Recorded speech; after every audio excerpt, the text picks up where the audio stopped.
Täällä ollaan pikkuparatiisilla ja tuossa on tuommoinen aika hyvänäköinen kakkupala tuhottavana ja se on jännä, että kun on alkanut tottua jo näihin raakakakkuihin, niin sitten menee johonkin, missä on silleen, että okei, hyvänäköinen kakku, sitten muistaa aina se on pelkkää valkosokeria, valkovehnää, jotain keinorasvoja, lisäaineita ja joskus, jos se on jo ehkä luomuhenkinen paikka, niin sitten on ehkä saattanut ostaa sellaisen ja sitten jotenkin aina joutuu pettymään. Ja sitten taas täällä on sitten tällaisia, missä niiden huonoimpien aineisten sijaan on just ne parhaat ainekset. Oho, nyt on kahvikin tulossa mulle tossa. Ja tää taisi olla pakurikahvia, just semmoista oikein pehmeätä. Mut joo, siis me oltiin siellä hatan päällä vähän liekittämässä ja laulelemassa ja kaikkea pitämässä hauskaa. Ja meillä oli siellä tämmönen kausismoothie, joka oli tosi suosittu.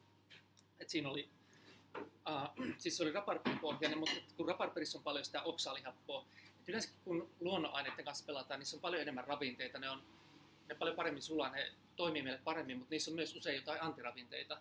Niin sitten iät ja ajat meillä on ollut sellaiset metodit, millä me eliminoidaan niitä siitä ruoasta, tai että esimerkiksi raparperin kanssa on otettu maitoa, koska siinä on paljon kalsiumia, ja silloin kun se oksalihappo sitoisi muuten meidän kehosta magnesiumia ja kalsiumia, niin sitten jos me otetaan samalla jotain tosi kalsium- tai magnesiumpitoista, niin sitten se on paljon parempi. Tässä reseptissä on esimerkiksi mansikkaa, mikä on hyvä kalsiumin lähde, ja sitten siinä on chiaa, mikä on tosi hyvä kalsiumin ja magnesiumin lähde. Ja sitten siinä on myös mantelimaitoa, missä oli kalsiumia ihan kivasti.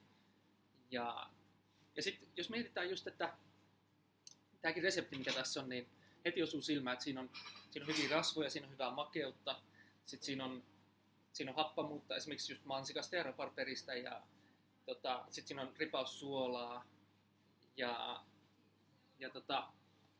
et siinä on niinku, aika usein on se, että kun lähdetään tekemään tuollaisia terveyssmoothieita, niin sitten niissä on vain just jotain, ehkä lehtikaalia ja vettä suurin piirtein, tai lentä terveysaineksi. Mutta sitten kun siinä on myös rasvaa, niin sit se imeytyy paremmin, ja kun siinä on myös suolaa ja makeutta ja happamuutta, se kanssa niinku sulaa paremmin. Siitä mä jotenkin tykkään tällaisissa paikoissa hirveän paljon, että me voidaan laittaa kaikki ne maut, mistä me tykätään, oli se sitten smoothien tai kakkuun, ja sitten siinä toimii se luontainen synergia, niin kuin sen kuuluisi toimia. Että meillä on makuaisti sitä varten, että se kertoo meille, mikä on hyväksi. Silloin kun se tulee luonnonaineista, jos tulee lisäaineista, niin sitten me ei saada, ne on niin kuin huijausaineita, ne huijaa meidän aisteja luulemaan, että siinä on sitä jotain, mitä me tarvittaisiin. Ja silloin oikein mikään dieetti ei voi toimia, jos ne kehon signaalit tavallaan otetaan pois käytöstä.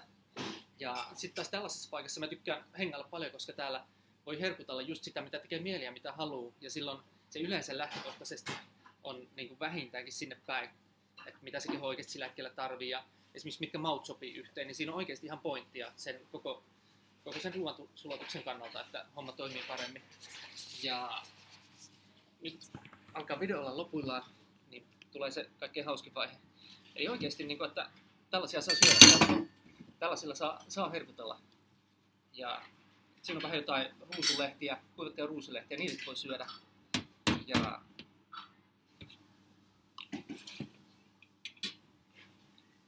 on niin kuin ihan älyttömän hyvä.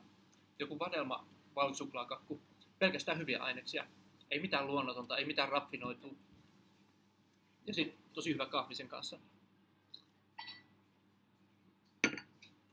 Sopii, siis aina niin kuin hyvä kahvi ja raakakakku sopii ihan hirmu hyvin yhteen.